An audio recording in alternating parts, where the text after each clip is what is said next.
Sa andi a anda a andang. Si tu sais que tu ne sais pas, tu sauras. Sa anda a anda a andata. Si tu ne sais pas que tu ne sais pas, tu ne sauras pas.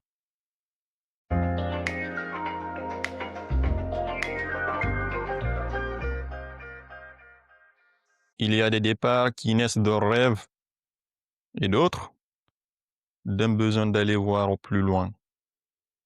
Parfois, on ne quitte pas seulement un pays, on part à la rencontre de soi-même. Être migrant, c'est pas seulement traverser une frontière, c'est aussi traverser une étape de vie. C'est chercher un sens, une place, une voie. Aujourd'hui, dans cet épisode de Trajectoire migratoire, je reçois Christelle Yoanang Kwanso, une jeune femme camerounaise au parcours riche et inspirant. Diplômée en relations internationales, passée par Genève, Bruxelles et aujourd'hui installée dans une ville en Allemagne, Christelle s'est engagée dans des causes qui parlent d'humanité, de solidarité et d'Afrique. Entre conférences internationales, engagement humanitaire et représentation de la jeunesse africaine, elle incarne une génération en mouvement, celle qui relie les continents par le dialogue et par l'action. Dans cet épisode, on parlera de son parcours, de la réalité de la migration camerounaise, du regard porté par les migrants et du rôle de la jeunesse dans un monde en pleine mutation. Et à la fin, on reviendra à cette question essentielle. Migrer, est-ce partir ou est-ce simplement apprendre à se découvrir ailleurs? Bonjour et bienvenue sur Trajectoire migratoire. Je m'appelle Telly.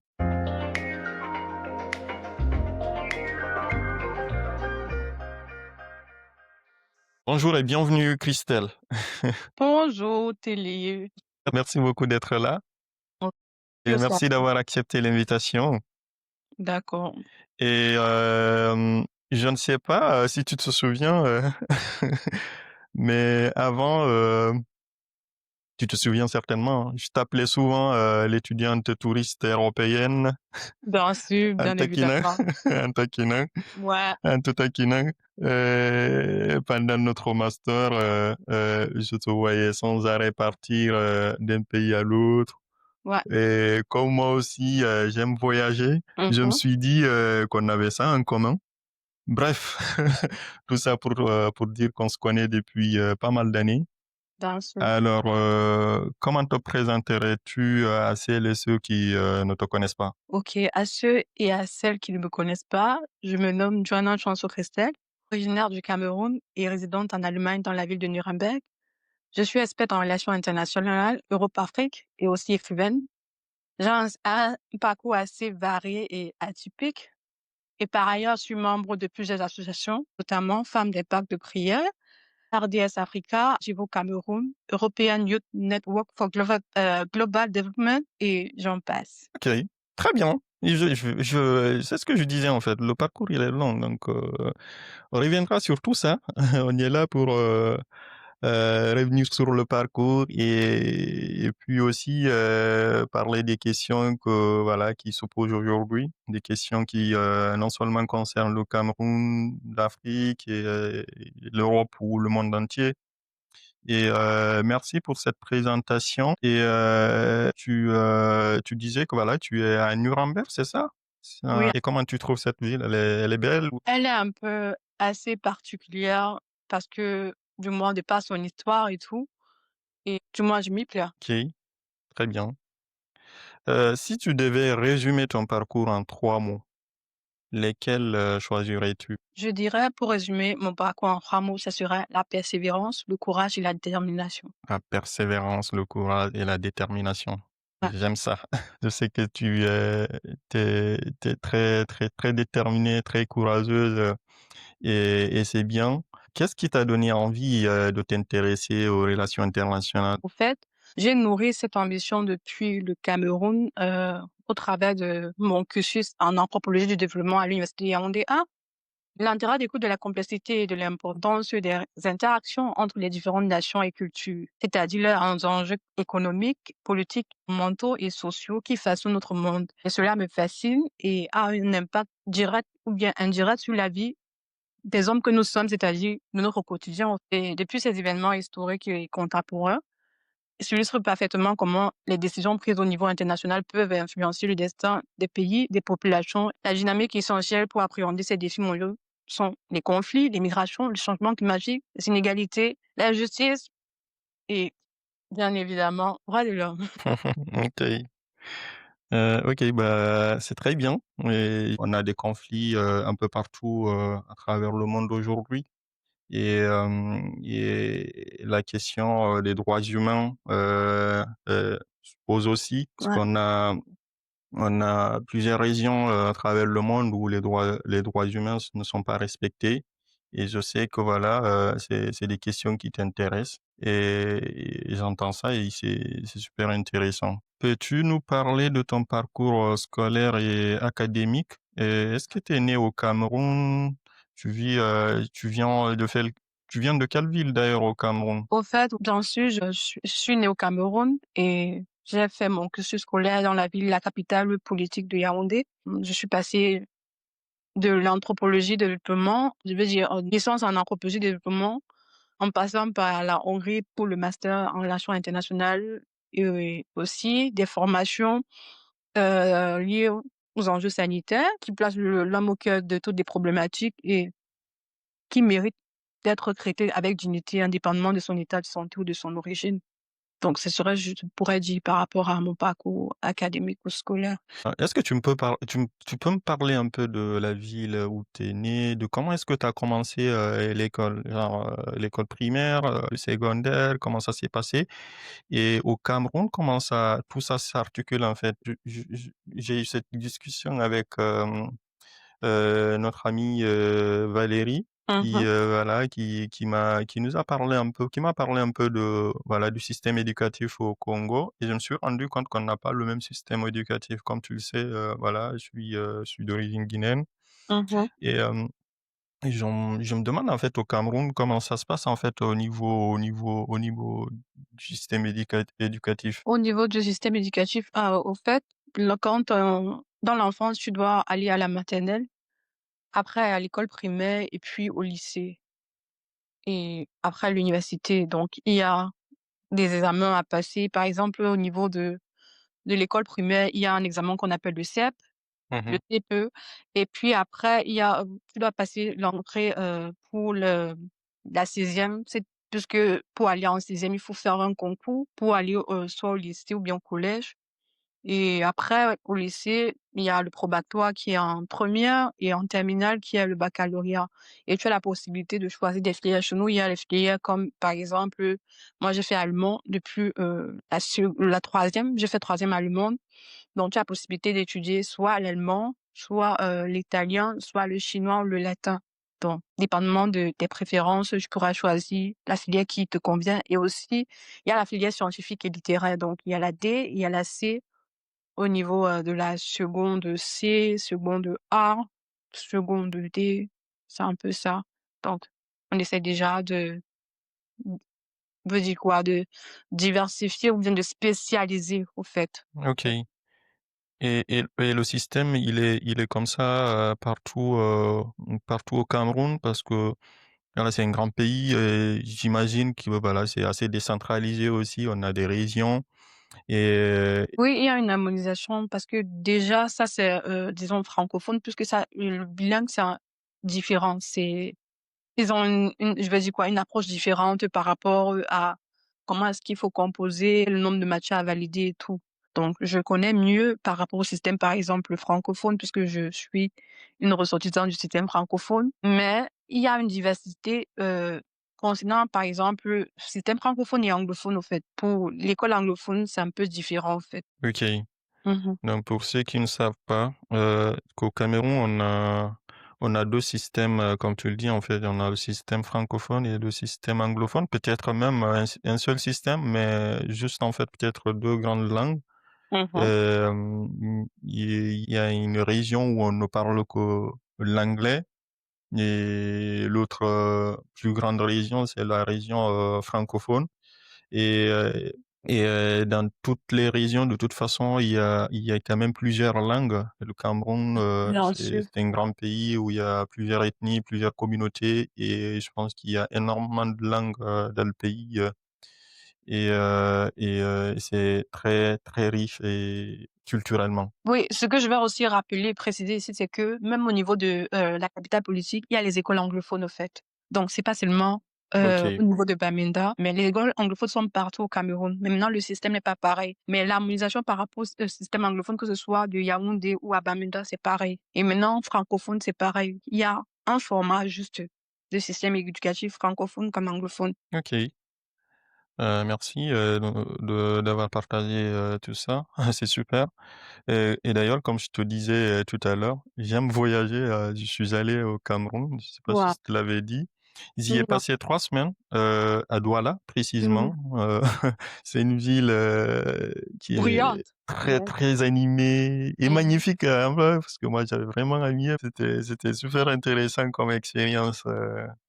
C'était un petit séjour de 3 semaines, hein. D'accord. On va parler de tes expériences professionnelles et ton engagement aussi. Tu as travaillé dans plusieurs contextes, notamment dans des structures institutionnelles. Tu as aussi travaillé voilà, dans des structures associatives. D'ailleurs, quand je dis contexte, je pense par exemple voilà, à des ambassades, organisations humanitaires, conférences. Tu as Mhm. participé à des conférences à l'ONU. Qu'est-ce que tu retiens de toutes ces expériences? Ok, je vais un peu délimiter le champ d'action. Au fait, je vais prendre le projet que j'ai moi-même conçu et initié. Ça, c'était pour l'association de femmes indépendantes de prière, qui est une association religieuse à caractère lucratif, ou bien on va dire social aussi. Au fait, c'était un projet par rapport à soutenir les enfants orphelins. C'était dans un orphelinat de la place du Cameroun à Yaoundé. Et nous avons choisi de soutenir 6 personnes qui étaient en classe d'examen. On les a donné des kits, que ce soit alimentaires, et des kits aussi payer la pension, les livres et les cahiers. Donc c'était pour moi un moment magnifique. Je vais dire magique parce que j'étais pas au Cameroun. Les photos que j'ai reçues m'ont permis de comprendre qu'effectivement, on était pour une bonne cause. On a pu voir des visages très joyeux de ces enfants, et je crois à la fin d'année, ils ont eu aussi des bons résultats. C'était vraiment pour Oui, moi ouais, c'est admirable. quelque chose d'important. Ok. Quelle expérience t'a le plus marqué humainement? Tu l'as dit, hein, cette action que vous avez menée auprès de cet orphelinat. Mhm. Est-ce que dans ton parcours professionnel, est-ce qu'il y a quelque chose qui t'a particulièrement marqué? Ok, ce qui m'a particulièrement marqué, c'est lors de mon stage à l'ambassade du Cameroun à Berne. Avec l'ambassadeur, il y avait que ce rituel, je dis, c'était toujours d'avoir l'information, partager l'information internationale de tous les pays. C'est ce qu'on faisait chaque matin. Et j'ai aussi assisté à une rencontre des réunions des ambassadeurs où, effectivement, il y avait aussi la partie de la Suisse qui devait négocier des accords avec les différents ambassadeurs. Et pendant ce temps, il fallait prendre, je vais dire quoi, des notes pour faire après un rapport à l'ambassadeur. Donc, j'ai trouvé intéressant de vivre ce moment de négociation-là où les différents acteurs étaient vraiment engagés, et parfois il y avait un peu des quiproquos, mais en fin de compte, ils ont toujours trouvé une solution qui pouvait arranger les deux parties. Ok. J'imagine que c'était ça a été une expérience, marquante, hein, comme tu le dis, participer à des rencontres de ce genre, au Mhm. niveau institutionnel et de voir comment, les choses se négocient, et de façon diplomatique. Et c'est super intéressant, de voir, voilà, comment, le monde diplomatique fonctionne aussi, même si on sait bien que c'est pas évident. Le monde diplomatique est très opaque.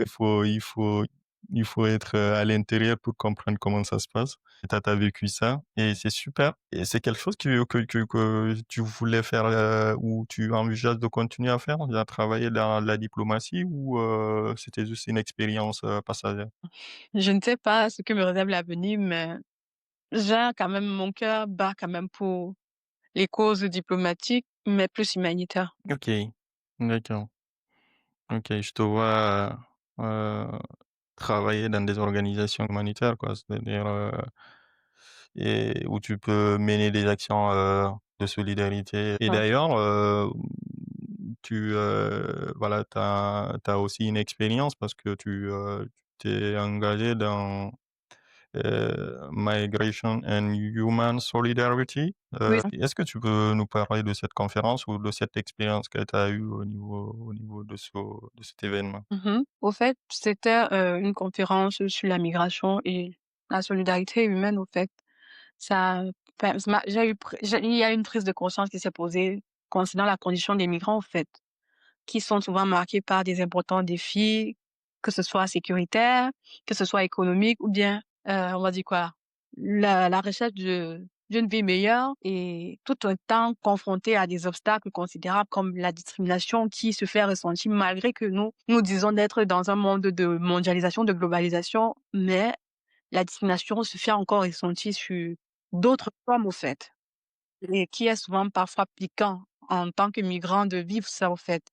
Et parfois, on se demande si la protection juridique, là, on va dire, voilà, les protections, on va dire quoi là, les droits de l'homme ou bien les différentes instances de juridiction sont vraiment, au fait, sont absents, présents ou bien absents. Parce que après, c'est pas toujours ce qui est dit dans les tests ou dans les articles, dans le cas pratique de la vie courante, ce n'est pas toujours ça, au fait.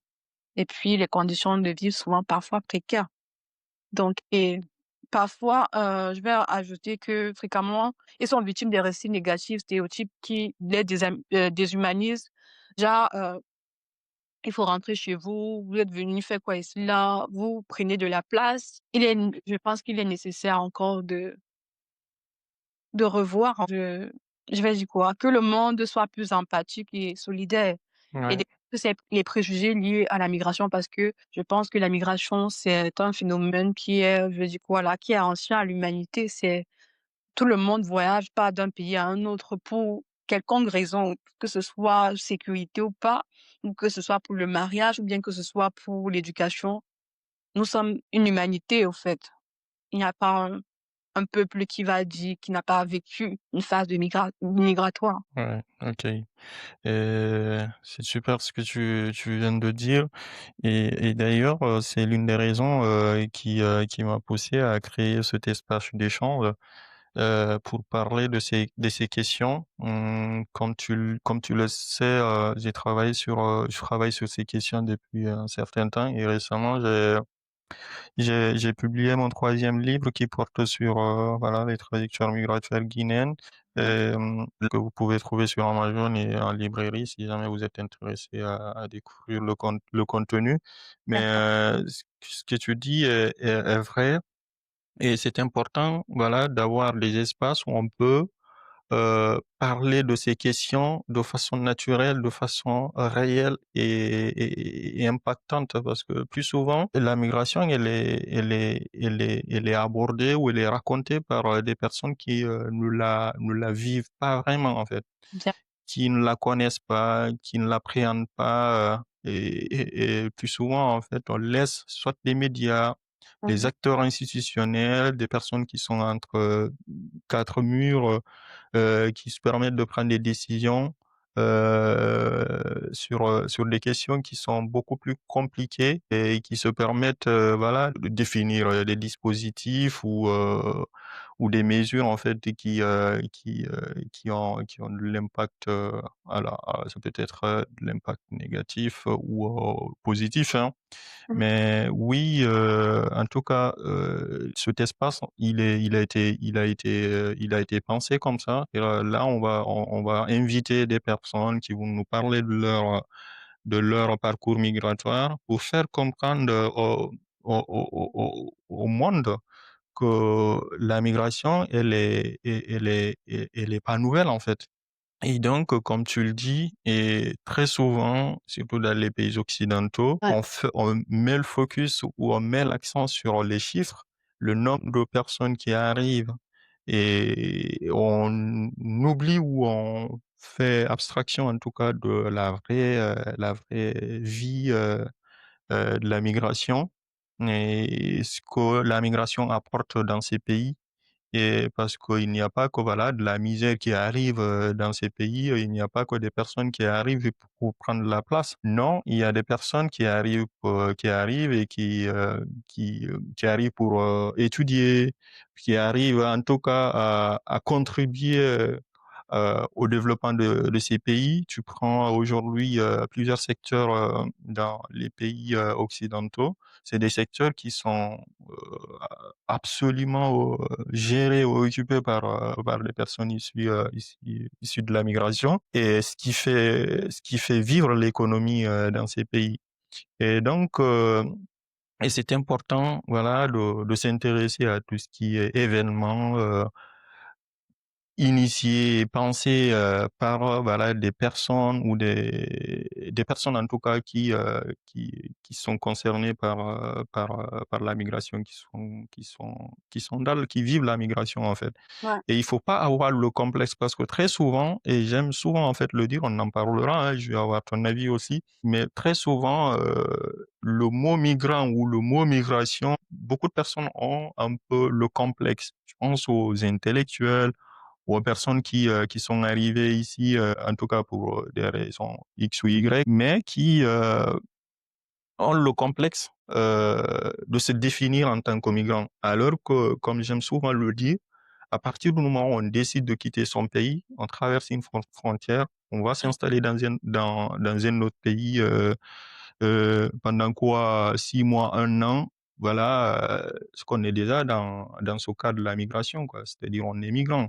Les Américains qui viennent en Europe sont des migrants, des Européens qui vont en Afrique, qui vont en Asie, on est tous des migrants. Et je vois aussi que t'es représentante d'une association. Je crois que c'est l'association qui s'appelle quoi? African Ça, European Youth Network for Global Development. Quel message cherches-tu à apporter au sein de cette structure associative? le message que nous cherchons à apporter, puisque je suis pas la seule, il y a, vas-y quoi, le visionnaire dont j'accompagne. Le message, c'est que il est possible que la jeunesse africaine européenne contribue pour le développement et bâtisse des bonnes relations ensemble parce que effectivement, lorsqu'on est dans des associations et que nous faisons des rencontres avec d'autres jeunes comme nous de notre âge qui sont européens, la plupart du temps, ils ont une mauvaise histoire de l'Afrique. Ils ne sont pas allés là-bas, ils ne savent pas comment ça se passe. Donc, on voudrait décrire ce narratif selon lequel l'Afrique doit être reléguée au second plan. On veut avoir des relations coordonnées et collectives, au fait, qui soient bâties sur de l'honnêteté, pas sur des spéculations qui n'existent pas. Parce que le but de cette association, c'est de permettre qu'il y ait aussi à long terme un certain transfert entre les différents continents, que ce soit en Afrique, que ce soit en Europe, que les jeunes Européens puissent aussi faire un Erasmus, entre parenthèses, pour avoir une appréhension de ce que c'est que l'Afrique. Parce que souvent, on nous demande, est-ce qu'il y a le train là-bas chez vous? Est-ce que vous mangez ceci ou bien? Je les ai dit, mais comment ça? On a tout ce que vous voyez à la télé là.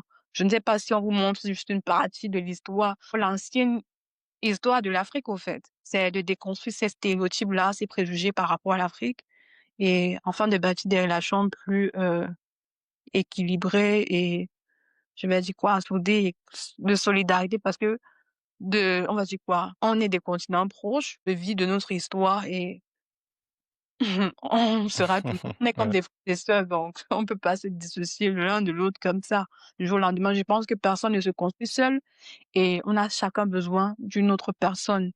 Et je pense, et c'est pour ça que migrer pour moi, c'est pas un complexe. Migrer m'a permis d'apprendre des choses que je pourrais pas apprendre, par exemple, chez moi. Ça me donne un autre regard. C'est super ce que tu dis, hein. Et ça, c'est une manière aussi, voilà, de faire comprendre, comme tu le dis, la jeune génération et pourquoi les gens se déplacent. Il n'y a pas que la migration africaine en fait dans ce monde. Et comme je le disais, en fait, il y a des Européens qui partent aussi ailleurs, qui partent en Afrique. Et comme tu le dis, la jeune génération ne connaît pas très bien le continent africain. Ils ont une certaine image qui est voilà, exactement déformée, souvent racontée dans les médias ou voilà à travers tout ce qui est géopolitique. Et je pense que passer par le système éducatif serait super intéressant parce que tu as parlé du système Erasmus, qui est un système que je trouve super intéressant en Europe.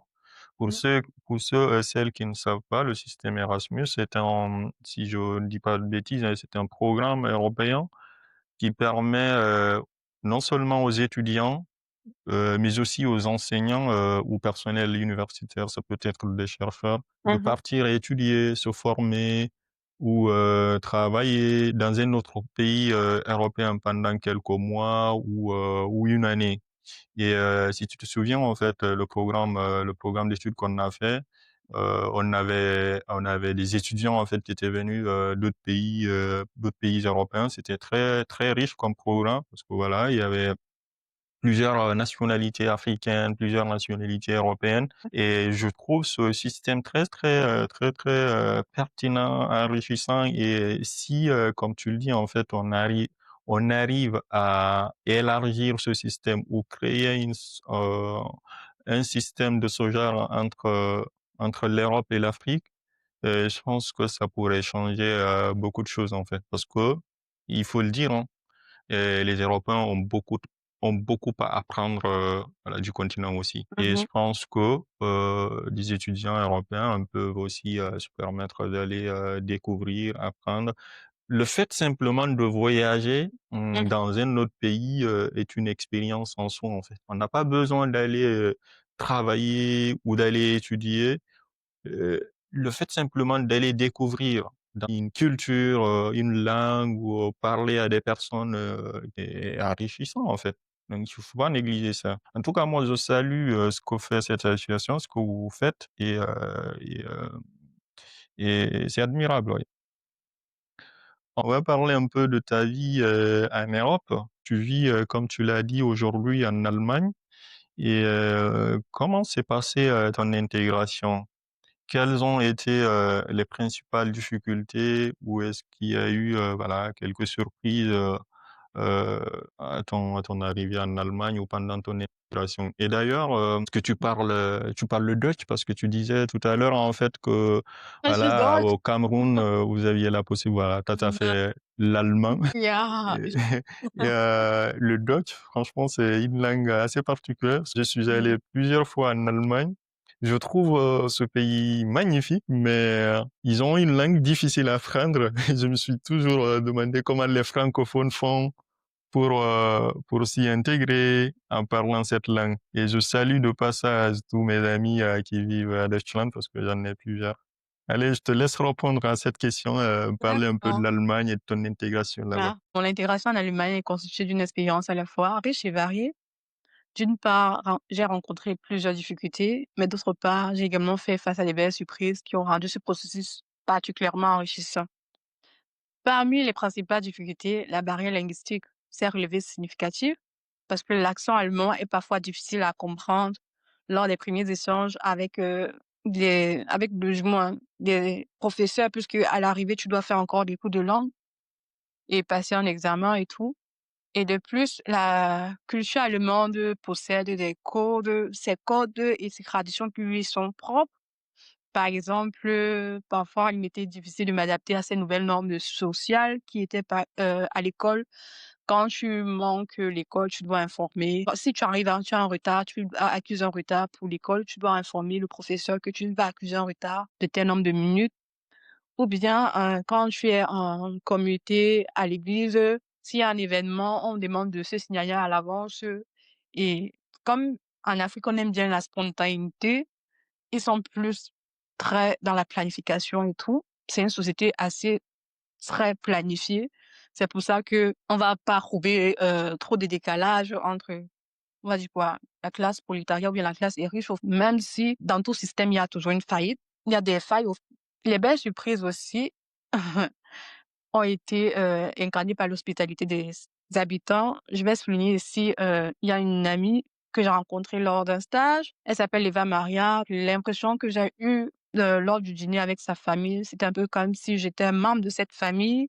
J'ai été reçue de manière particulière et ils m'ont témoigné vraiment de l'amour qui était vraiment remarquable. Et aussi, dans ma communauté, il y a une famille, ils aiment bien dire, appeler le nom de la dame et du monsieur, appuyer le nom de famille. Donc, la famille Cornelia et Harold Monge a été vraiment très, très, vraiment, je veux dire, ils étaient très aimable. Ils m'ont assisté et ils m'ont aussi permis aussi de faciliter l'intégration au niveau de la communauté. L'église où je suis à International Christian Fellowship. C'est tout pour mon intégration. Ok, très bien. Tu parles de la culture ponctualité allemande. Euh, je pense à quand je faisais la recherche un peu sur mon livre, parce que j'ai parlé de pas mal de pays européens hein, où on a majoritairement de Guinéens qui y vivent. Et l'Allemagne, la France, et la Belgique, la Suisse aussi sont les principaux pays dans lesquels il y a beaucoup de Guinéens. Mhm, Et donc, je me suis intéressé un peu à la culture allemande, à comment les Guinéens arrivent à s'intégrer là-bas. mhm. Euh, c'est quelque chose que j'ai trouvé intéressant, la ponctualité allemande. Et Ouais, parce que j'ai fait une sorte de comparaison entre la France et l'Allemagne, qu'est-ce qui est beaucoup plus intéressant pour les différentes, parce que voilà, c'est des pays européens, hein, mais ils ont quand même euh, des ouais, cultures euh, un peu parfois différente, en fait. différentes, ouais. Bien sûr. Et donc, la ponctualité allemande, j'ai envie de dire que c'est presque une légende, parce qu'en Allemagne, comme tu l'as dit, hein, arriver à l'heure, c'est une question de respect et d'organisation. Et moi, c'est quelque chose que j'aime vraiment dans mon quotidien, l'organisation, la discipline. J'en parle souvent. Bien Et sûr. donc, que ce soit pour un rendez-vous professionnel ou un train, ou même un dîner entre amis, les Allemands, il faut le dire, en fait, accordent une grande importance à ne pas faire atteindre les autres. Et je trouve ça admirable. Même en fait, les transports en commun, parce que j'ai eu pas mal d'expérience avec les transports en commun en Allemagne, comme je le disais tout à l'heure. Je suis allé plusieurs fois dans ce pays et donc les transports en commun, par exemple, sont réputés pour leur régularité, il faut le dire. Un train ou un bus en retard de quelques minutes, c'est déjà considéré comme un problème. Et je me souviens de mon dernier petit séjour en Allemagne. J'avais pris le train aller-retour et à l'aller, j'ai pas eu de problème. Par contre, au retour, j'ai vraiment un petit retard et qui m'a fait rater la correspondance parce qu'en fait, il fallait que je change de train. J'avais pris en Allemagne pour revenir en France. J'avais pris, tu vois, ils appellent ça comme un Deutschbahn. C'est Yeah. un peu le transport en commun pour les trains Mhm. là. Quand même. Exactement, le Deutschbahn. Donc, il y a eu un petit retard, ce qui m'a fait rater la correspondance. Et puisque c'était un peu tard le soir, donc je pouvais pas continuer. Mais franchement, j'ai été surpris de l'accueil ou de la prise en charge en fait de la société Deutsche Bahn, parce que quand je suis arrivé à la gare, j'ai trouvé que le train il était plus là. Donc je Ouais. suis allé à l'accueil de la gare, je me suis présenté, je leur ai dit voilà ce qui s'est passé, c'était pas de ma faute, c'est l'autre train qui est arrivé en retard. Et donc, comment faire? Parce que voilà, moi, je devais continuer. Ils se sont excusés, ils ont fait venir une personne, parce que voilà, je parlais pas Deutsch, mais bon, je parle un peu anglais, donc ça va. Je- et en Allemagne, je dis pas que tout le monde parle anglais, mais c'est quand même intéressant de comprendre que voilà, partout où tu vas en Allemagne, tu as des personnes qui parlent anglais.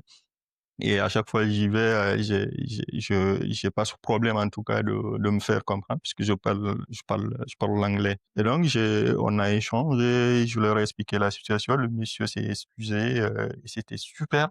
Et ils m'ont demandé de voilà d'attendre le lendemain pour continuer. Et ils m'ont pris un hôtel à côté avec tout ce qui va avec. Franchement, ils se sont bien occupés de moi. Ils ont appelé directement l'hôtel qui est à côté. Ils ont réservé tout. Ils m'ont donné l'adresse. C'était à 5 minutes aussi de la gare. Tu sors de la gare, tu vois, il y a l'hôtel à côté, quoi. Et puis voilà, je suis allé passer la soirée là-bas. Et pour dire que là, la ponctualité allemande, elle est très importante. Et Et merci. là, ça ajoute aussi l'honnêteté, parce que Ouais. eux, ils actent avec l'honnêteté. Mm. Ok. Ok, parfait. Et Christelle, selon toi, qu'est-ce que ça veut dire être un migrant? Migrant implique de quitter son lieu de résidence habituel pour s'installer temporairement ou de manière permanente dans une région souvent pour diverses raisons économiques, politiques, environnementaux, sociaux ou bien touristiques. Cela inclut que les individus soient fuient des conflits, des persécutions, catastrophes naturelles, ainsi que cherchant des meilleures opportunités de vie. Donc, dans le terme de migrants, ça englobe une multitude de statuts, comprenant des réfugiés, demandeurs d'asile, des travailleurs saisonniers, ainsi que des personnes qui déménagent pour des raisons familiales, regroupement familial ou personnel. Et chaque expérience migratoire est unique et à la fois, ils rencontrent des défis d'intégration dans une nouvelle communauté, à la recherche de l'emploi, et il y a aussi ces questions juridiques concernant l'immigration. Bon, cependant, la migration peut également enrichir les sociétés d'accueil sur les plans culturels, économiques, en fait. Donc, le migrant n'est pas seulement celui qui vient consommer, mais celui aussi qui apporte à la société d'accueil. Donc, ce que je vais dire. Ok, et toi, tu te considères comme migrant? Tu rentres dans cette définition? Parce qu'elle est large, en fait, ta définition, elle prend en compte, voilà, plusieurs... Oui, je me considère comme migrant. Ok, c'est parfait. Alors, quelles sont, selon toi, hein, les principales causes de la migration camerounaise aujourd'hui? Je me demande souvent si on a les mêmes causes en Afrique. Parce qu'en général, c'est ce que je dis souvent, hein, c'est que les gens quittent surtout le continent pour chercher des meilleures conditions de vie. Bien sûr. Et pour moi, les principales raisons, c'est, comme tu l'as aussi dit tout à l'heure, les principales raisons, c'est le manque d'emploi, des salaires qui sont trop bas, Ouais. mais aussi des crises politiques et sécuritaires dans certaines régions, Mhm. comme le conflit d'ailleurs dans le nord du Cameroun. Je ne sais pas si tu pourras en parler un peu. Et si je ne dis pas de bêtises, hein, je pense que c'est au nord, non? Au nord du Cameroun, je pense, ouais. Ok, ok. Et beaucoup partent, en tout cas, beaucoup partent aussi pour étudier ou rejoindre leur famille déjà installée à l'étranger. Et c'est là où on parle de réunification familiale ou de regroupement familial. Et alors, parlons-nous un peu, voilà, des principales causes de la migration camerounaise. Je crois que les symptômes sont les mêmes. C'est une maladie qui est propre au continent africain, qui est d'abord les crises politiques et ou bien les conflits entre interethnies, entre les ethnies, et surtout cette, je vais dire quoi? Je veux dire la mauvaise structure sociale qui ne permet pas, qui n'offre pas un train de vie ou bien une meilleure condition de vie à la population, raison pour laquelle la population veut aller à l'Occident ou bien au Canada ou aux États-Unis d'Amérique, en Amérique ou bien, bref, dans d'autres continents. Donc, il y a crise politique, il y a raisons économiques, mais aussi raisons sociaux ou culturelles. Donc, le taux de chômage qui est élevé, plusieurs personnes qui sont diplômées et qui ne se retrouvent pas insérées dans le monde de l'emploi, qui développent on va dire quoi, des petits métiers comme la vente, ou bien créer des entreprises pour pouvoir subvenir à leurs besoins. Il y a aussi l'élément sur la santé. La santé est davantage encore précaire parce qu'il y a une certaine négligence vis-à-vis de la part on va dire quoi, des différents acteurs concernant le système de santé aussi. Donc, Et est-ce que tu peux nous parler de ce conflit un peu, si t'as... Mais après, je me demandais, et je pense que si je dis pas de bêtises, ce conflit, il est dans la région anglophone, c'est ça? C'est pas au niveau de tout le pays. En tout cas, c'est pas tout le pays qui est touché par ce conflit. De toute façon, même si c'est un petit village en fait qui est touché, hein, c'est comme tout, comme si c'est tout le pays qui est touché aussi.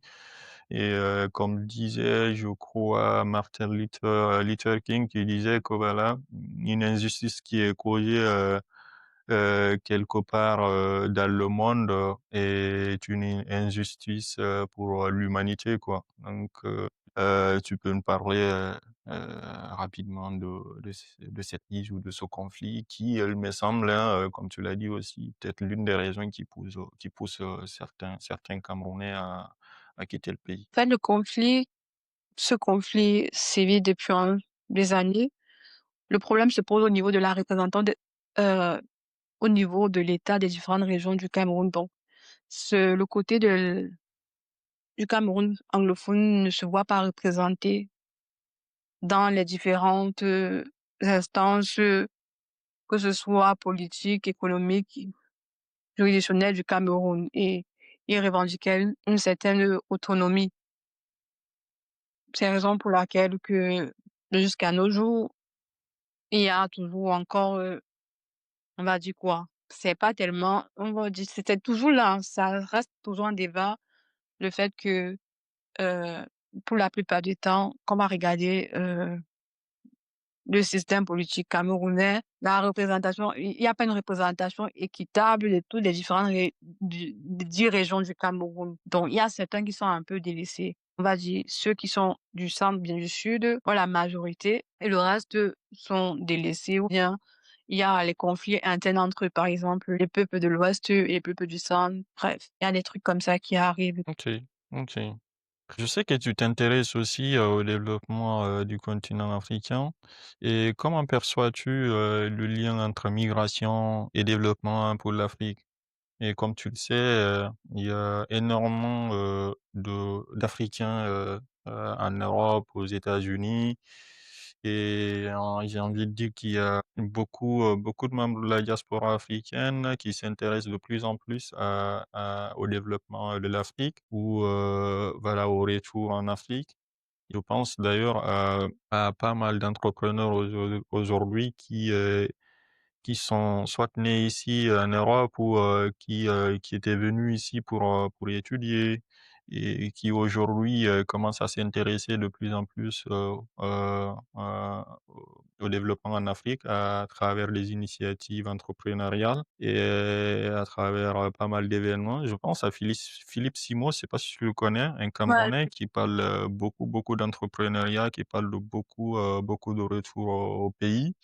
Et il a une chaîne YouTube d'ailleurs qui est très suivie où il parle voilà, des opportunités pour le retour au pays et en Afrique. Et comment toi tu vois ce lien? Je crois que l'immigration, il y a un lien étroit entre la migration et le développement, en fait. Qui dit migration dit développement économique, parce que aujourd'hui, je pense que si l'Afrique a cette impulsion, c'est grâce à la diaspora. Parce qu'au travers cette, de cette, on va dire de cette migration, de ce phénomène migratoire, aujourd'hui, on peut avoir le transfert des compétences, d'où les projets entrepreneuriaux. J'ai des amis ou bien des camarades avec qui j'ai eu à fréquenter au lycée. On a eu à apprendre les cours de langue d'italien. Actuellement, il y a certains qui sont en train de faire qui ont fait des formations en Italie et qui sont partis s'installer carrément au Cameroun après leur formation, après leurs études. D'autres qui sont toujours, je vais dire, en Italie, qui sont médecins, mais qui partent au Cameroun et en faisant je vais dire quoi, des conférences et en implémentant des projets qui impulsent le développement économique du Cameroun, au fait, bien autre. Et ça permet aussi l'enrichissement, soit pour le pays d'accueil, aussi le pays de retour. Parce que après, on a le sentiment d'appartenir aux deux. Je vais dire quoi?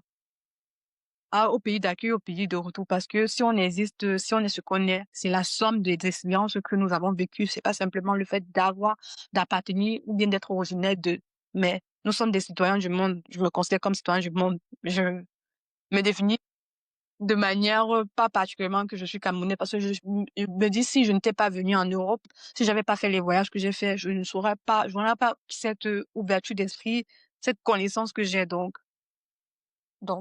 c'est un peu ça. Ok, c'est important voilà, de, de- d'avoir cette ouverture d'esprit, comme tu le dis, à travers les voyages, hein.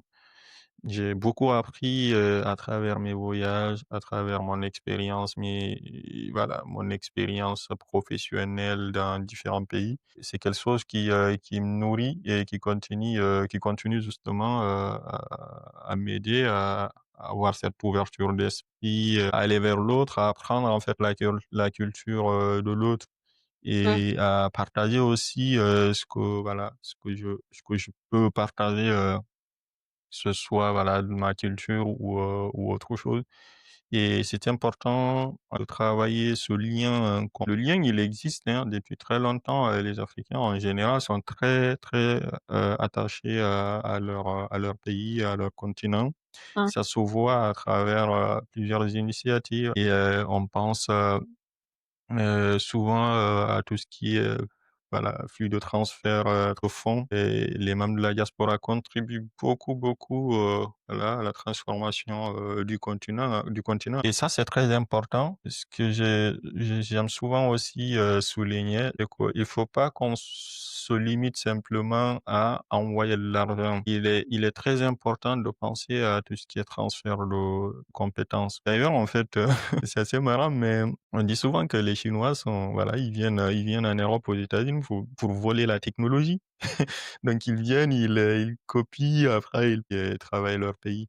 Et je dis, c'est pas pourquoi en fait on a autant d'étudiants, autant de personnes ressources qui quittent le continent africain pour soit les États-Unis ou l'Europe qui viennent, qui font des grandes études et qui travaillent parfois dans des grandes organisations, dans des grandes boîtes, dans des grandes entreprises et qui, après voilà, ont du mal en tout cas à faire ce transfert de compétences en fait. Parce que très souvent en Afrique, on dit souvent qu'on manque de compétences, on manque de ressources humaines.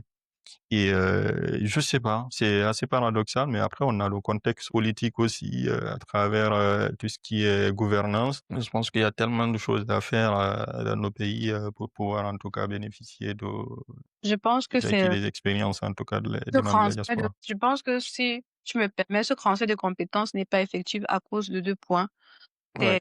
C'est le système politique qui Mmh. n'est pas favorable et qui ne permet pas l'éclosion ou bien la manifestation des projets venant souvent de l'extérieur. Je salue déjà l'avancée de certains, je vais dire quoi, ambassades au niveau, ici en Europe qui accompagnent ou bien qui assistent, les projets des Africains de la diaspora au niveau national. Oui. Mmh. Et très souvent, c'est que parfois en Afrique, en tout cas, c'est l'informel qui prédomine, hein. Et très souvent, on initie des projets et on laisse ça, entre des mains, des personnes qui évoluent dans l'informel, sans structure.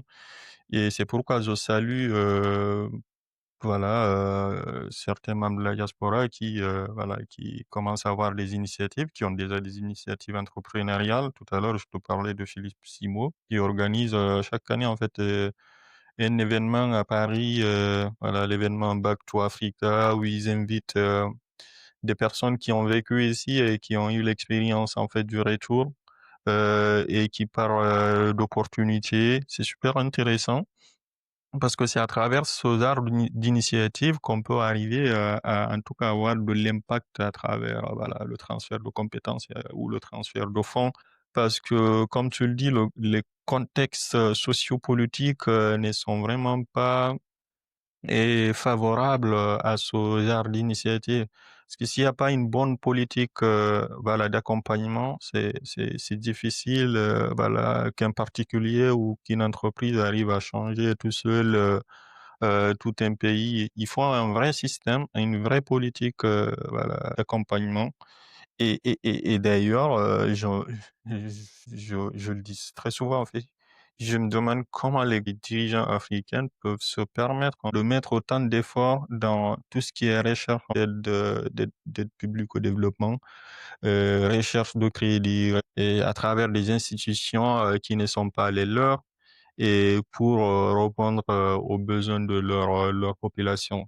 Sachant que bon, ils ont les membres de la diaspora, ils ont des personnes aussi sur le continent qui travaillent, qui entreprennent et qui, pourquoi ne pas structurer tout ça, faire accompagner les personnes qui sont dans l'informel à transformer leur économie.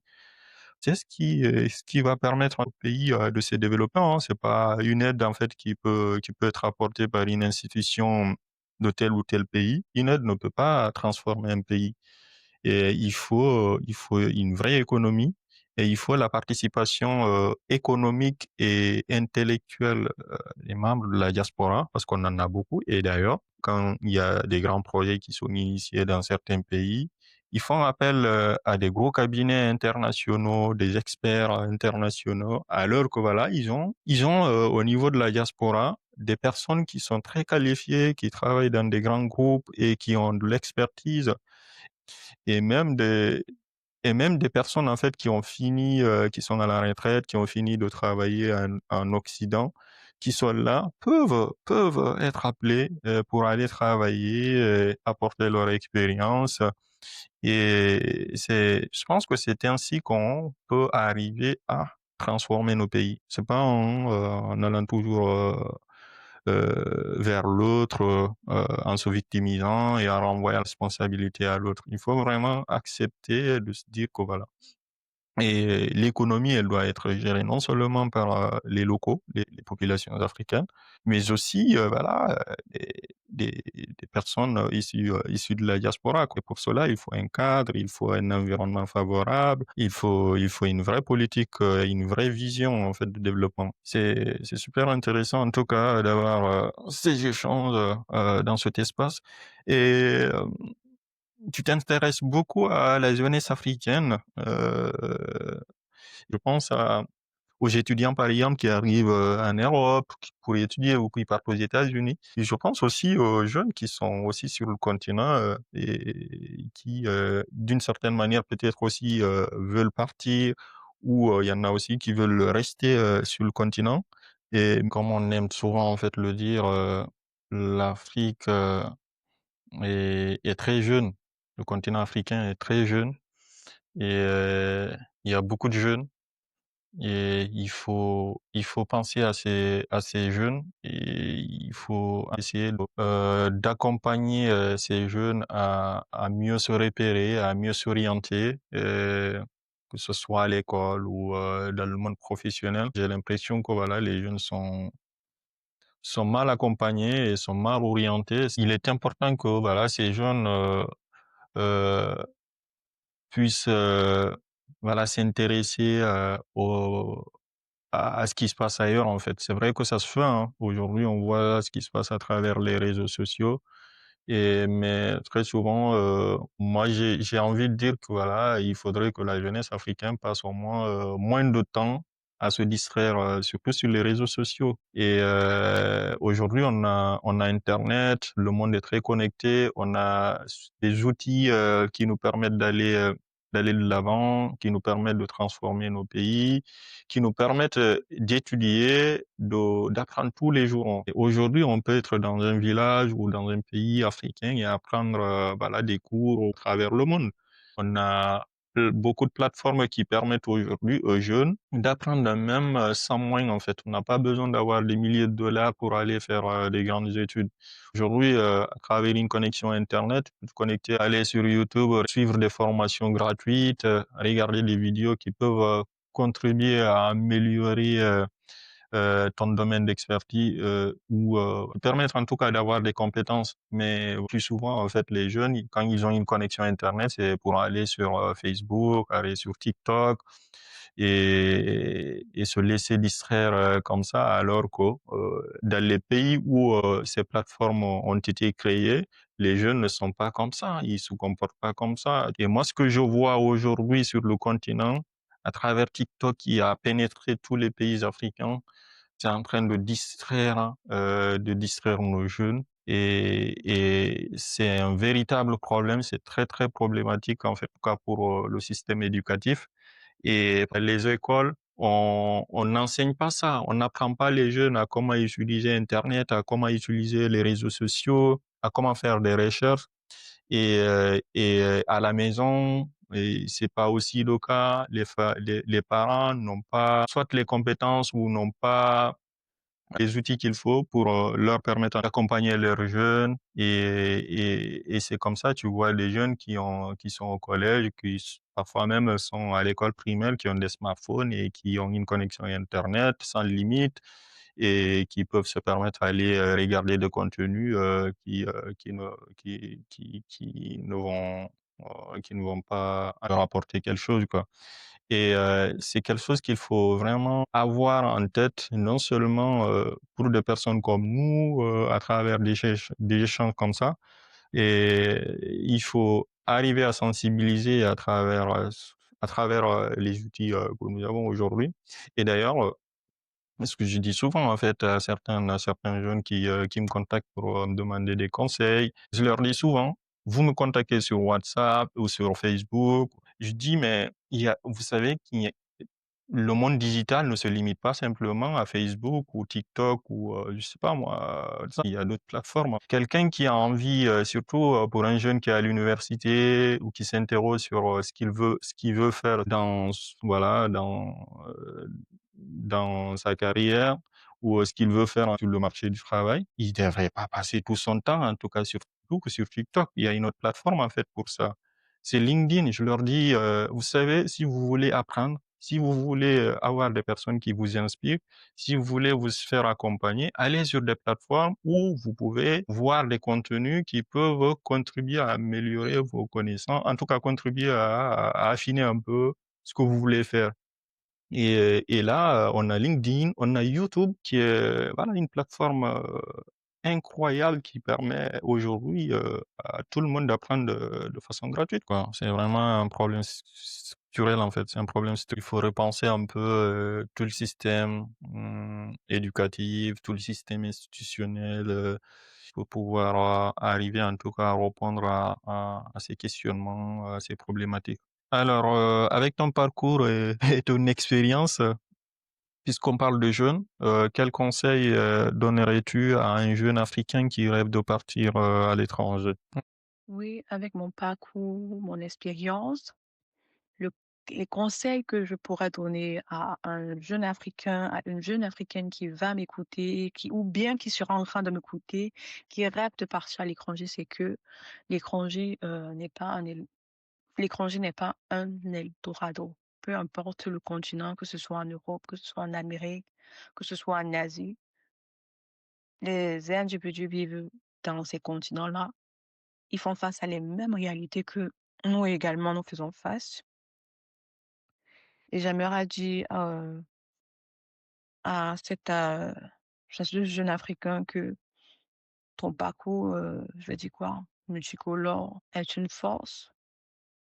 Elle te permet de te réinventer et aussi de briser ou bien de chambouler toutes les recettes classiques de succès parce que il n'y a pas une seule recette par rapport au succès.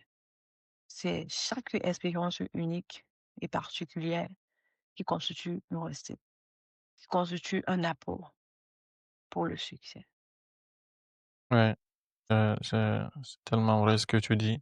C'est ce que j'aime souvent le dire, partout où on est, pour tout ce qu'on a envie en tout cas de faire dans la vie, il faut une organisation, il faut une discipline. Si on arrive à s'organiser, à être discipliné, je vois pas, voilà, ce qu'on ne pourrait pas faire dans la vie. Et c'est important qu'on soit jeune ou moins jeune, et qu'on soit en Afrique ou à l'étranger.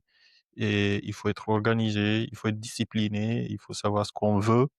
Et voilà, il faut être déterminé. Et il faut aussi avoir cette ouverture d'esprit et aussi avoir cette soif d'apprendre. Très souvent, ça nous manque beaucoup. Et à partir du moment où on a fini l'école, l'université, on a un petit diplôme, on pense que voilà, on a acquis tout, on a fini les études. Alors que non, l'apprentissage, c'est tous les jours en fait, on apprend tous les jours.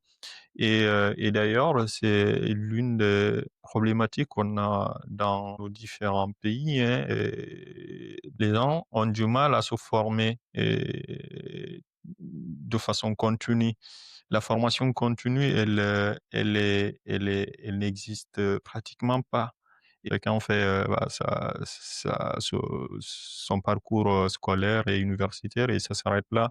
Alors que ici, par exemple, en Europe, quand on travaille dans une entreprise ou dans une organisation, tu as souvent en fait des budgets qui sont alloués par l'entreprise ou par l'employeur qui permet aux salariés ou en tout cas aux employés de se former régulièrement. Et moi, je ne sais pas le nombre de formations que je fais ou que j'ai fait. C'est énorme. Et c'est important d'avoir ça. C'est-à-dire, comme je disais aussi, on n'a pas besoin d'avoir ce cadre aussi pour se former. On peut apprendre des autres. On peut aller vers quelqu'un qui a plus de maturité, plus de connaissances et se décomplexer et poser des questions et être dans cette démarche d'apprentissage.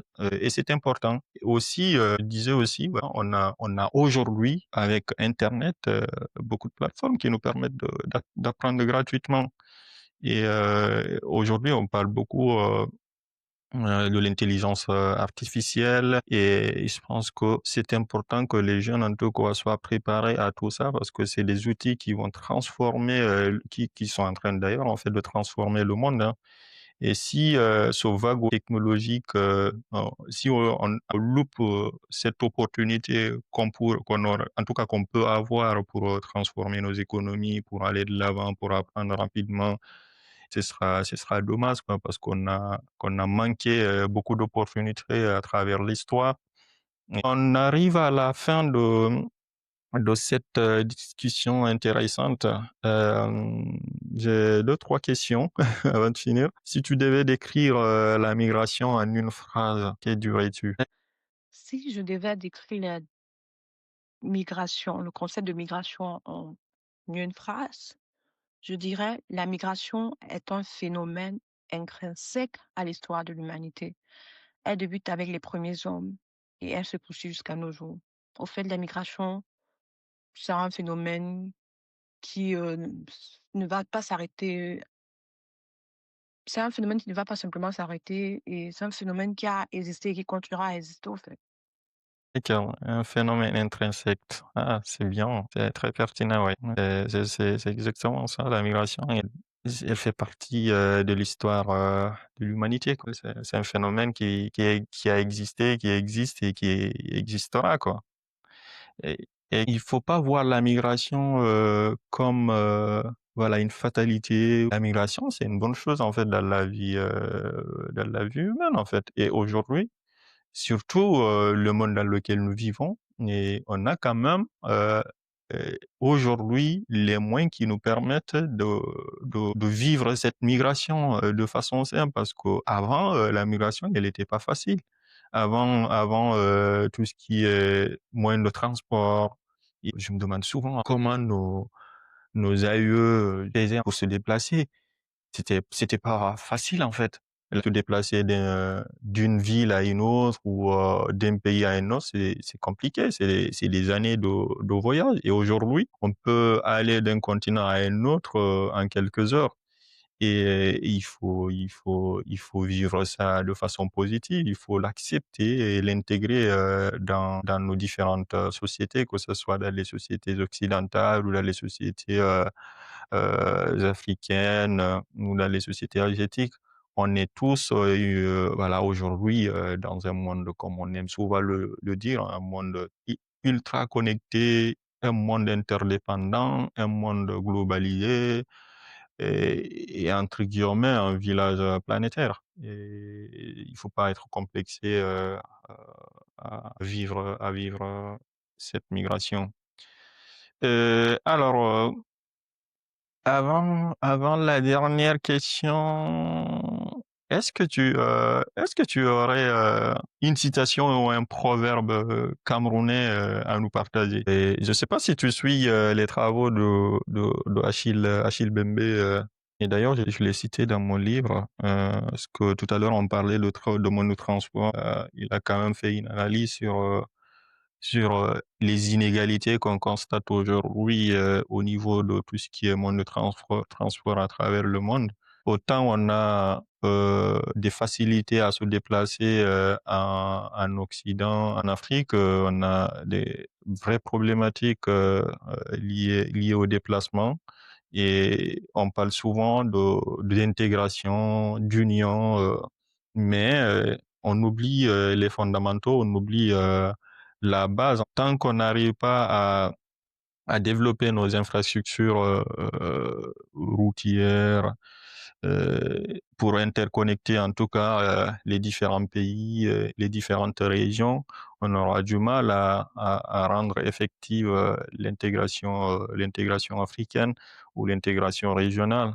Je prends un exemple, comme je te l'ai dit, je suis allé au Cameroun, j'ai fait 3 semaines là-bas, mais je te dis pas le billet combien il m'avait coûté, quoi. De Conakry à Douala, franchement, c'était quand même beaucoup d'argent à dépenser, quoi. Quand je suis arrivé à Douala, il y avait des personnes qui m'attendaient et en discussion comme ça, ils m'ont posé la question de savoir comment c'était le trajet. Je leur ai expliqué, c'était bien, ça s'est bien passé. Et ils m'ont dit, c'est quand les billets d'avion?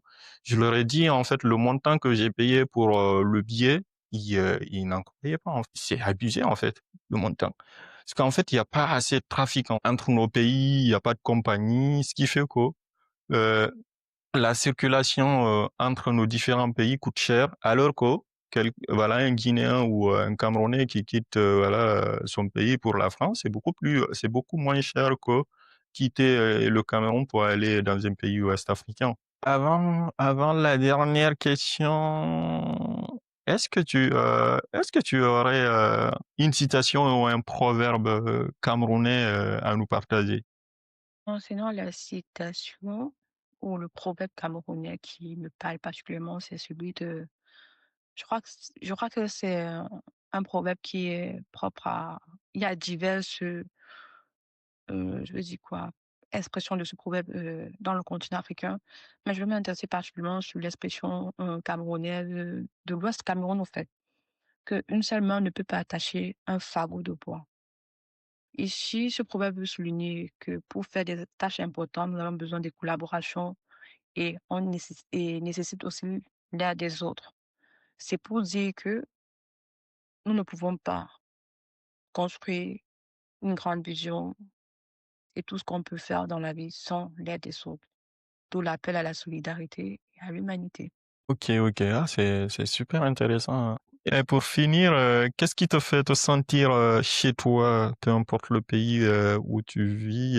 Je disais au début de la discussion, voilà, tu vis aujourd'hui en Allemagne, tu es d'origine camerounaise et je sais que tu as vécu dans d'autres pays européens aussi. Et qu'est-ce qui te fait te sentir chez toi? Enfin, ce qui me fait me sentir chez moi, peu importe le pays où je vais, c'est la communion et le partage avec les autres frères croyants qui est solidifié par la parole de Dieu et tout étant continuellement transformé par le renouvellement de notre intelligence afin de ne pas se laisser séduire par les faux raisonnements, je vais dire, du siècle présent. Donc, cette communion-là que je partage avec les autres frères de ma communauté, de mon église, sont pour moi de grande valeur et ce sont ces éléments qui me permettent de me dire ou de me faire sentir chez moi, au fait, peu importe le pays où je vais. Parfait, merci beaucoup Christelle. Merci d'avoir partagé ton expérience, ton parcours avec nous. Et on se capte quand tu veux, tu reviens quand tu veux. Allez, merci, salut.